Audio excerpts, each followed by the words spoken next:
Hello everybody, welcome back to the channel. So in today's video, we are going to be talking about the match between Barcelona and Villarreal. Barcelona have won 4-3 away from home, and it was a very spectacular win. It was also a very entertaining game. Now, let me say one thing. Barcelona were very well known for last season for their defense, because we have conceded the very least, and we had a lot of clean sheets with the defense that we had, which was Balde, Koundé, Araujo, and Christensen being included in that defensive line. But in this season, my friends, Barcelona is being known for their tremendous attack. The way that we played our fluid football against Villarreal with players like Lewandowski, Lamine Yamal, Frenkie, Gundogan, Gavi. Barcelona were amazing in terms of finding goal-scoring opportunities, but our defense was not so great. So everything feels like the complete reverse of whatever we did from the previous season. Now we'll see how Barcelona does evolve within the next 10 to 15 games, but as of now, everything does seem very reversed, I would say. Barcelona's biggest attribute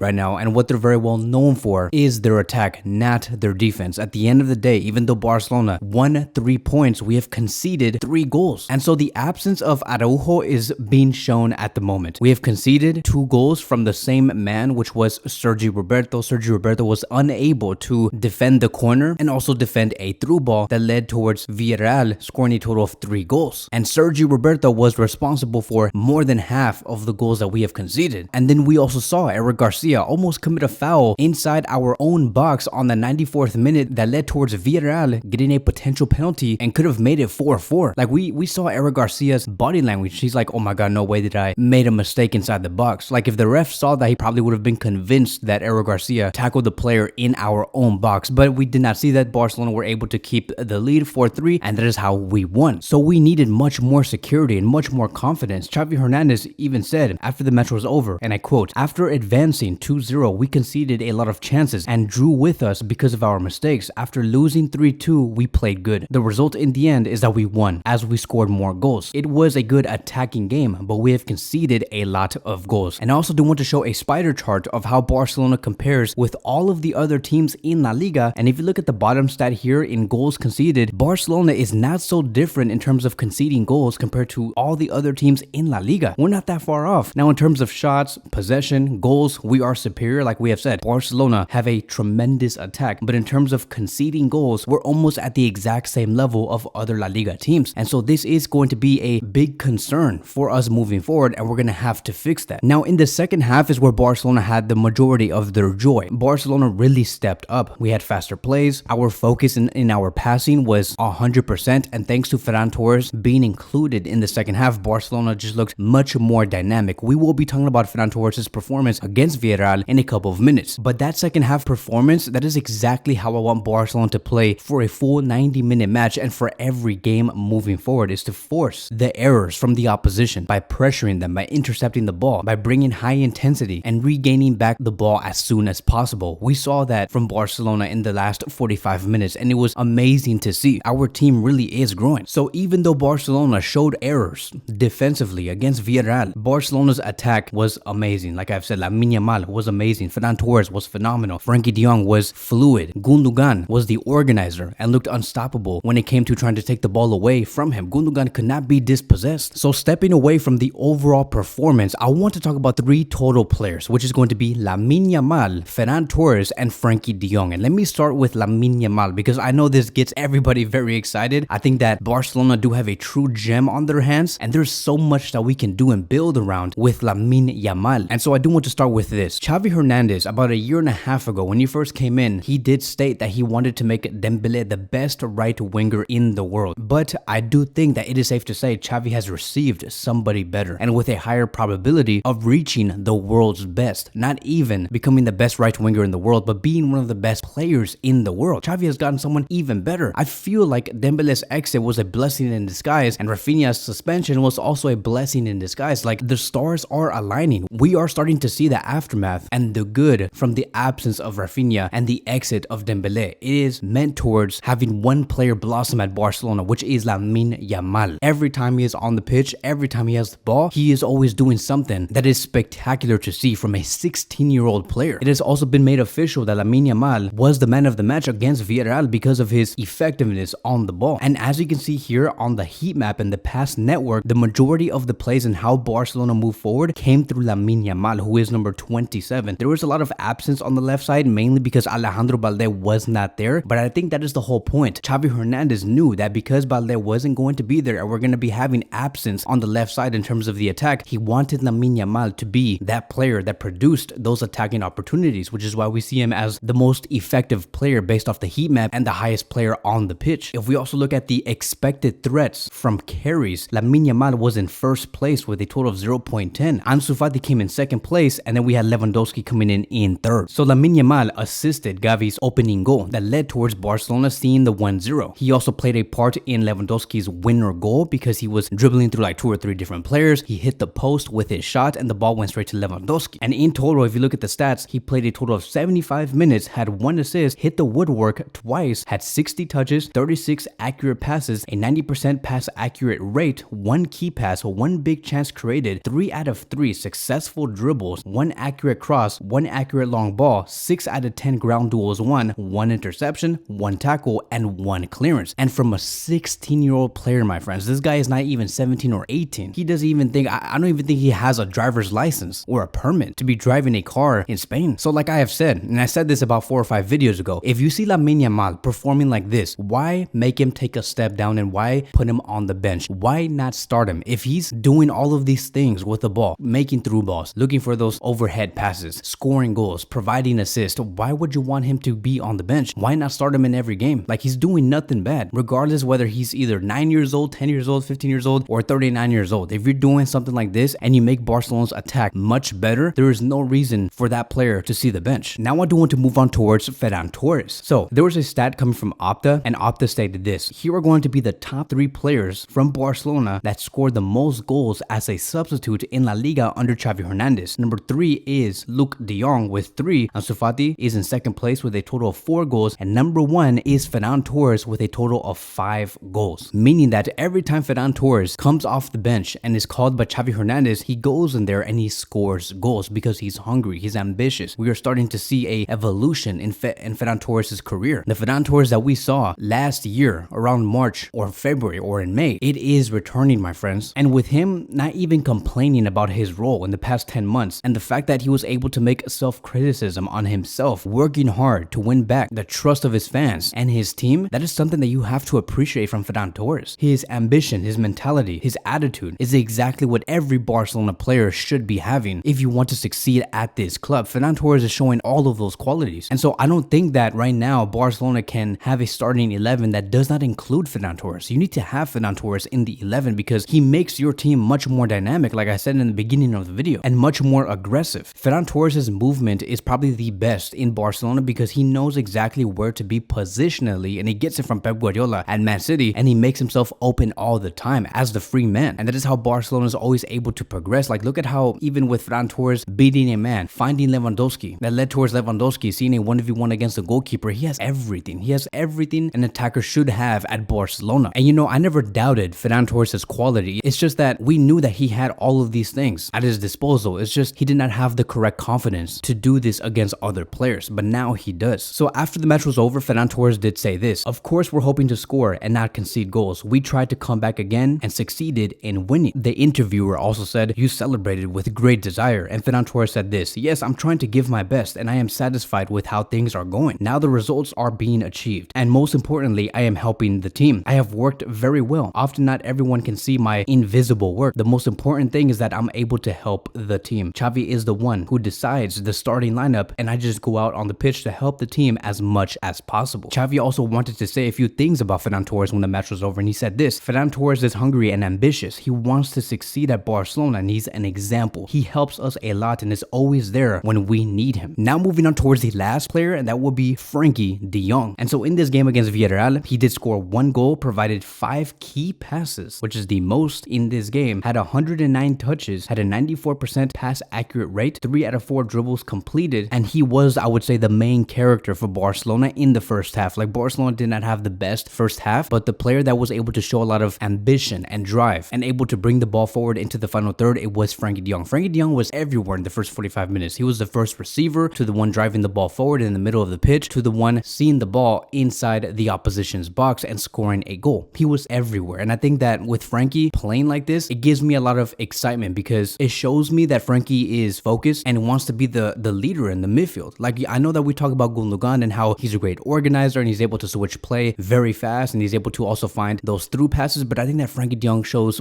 just more character for Barcelona. And I know this is going to be a little messed up for me to say, but seeing how Sergio Roberto is the first captain and knowing that he made all of these mistakes against Villarreal, I just don't think that he should be the first captain of this club. If anything, I think that Frenkie de Jong should be the first or second captain of this club alongside with Ter Stegen, because when I saw him try to produce all of these attacks, finding those players in the final third, when either the defense or the attack made a misplaced pass and made a mistake, Frenkie de Jong was the first one to say, don't worry, you got this, let's keep going, don't worry about that, let's just move forward. And he just applauded the player's performance for his teammates. And that is a sign of leadership. He is a true warrior in the midfield and an example. And if we look at the stats here, in terms of open play, expected assist, Frenkie was in first place. Ferran Torres came in second and Lamine Yamal came in third. With expected threats from passes, Frenkie de Jong was again number one and over Gundogan, and by a huge margin. Frenkie de Jong had a total of 0.34 while Gundogan had a total of 0.23, meaning that Frenkie de Jong's passes were very dangerous. And Villarreal, I'm telling you, they were suffering. And we're talking about a Villarreal that's very well managed by Quique Setién. So overall, I would say that Barcelona reacted very well in the second half and we played okay, I would say. Do I think that it was a world-class performance from Barcelona? No, I don't think so. I think that we can get so much better, and especially with the qualities that we have up top and in our defense. But this is the way. This is the way to move forward. We have gotten the 3 points, which is the most important thing, and we're only going to build on top of this. So bravo to Xavi Hernandez and his management and his substitutions, and bravo to our players who want to show up this season, which is Ferran Torres and Lamine Yamal, who are the most surprising performers. That is going to be wrapping up today's video. Thank you guys so much for watching, and I will see you guys in the next one.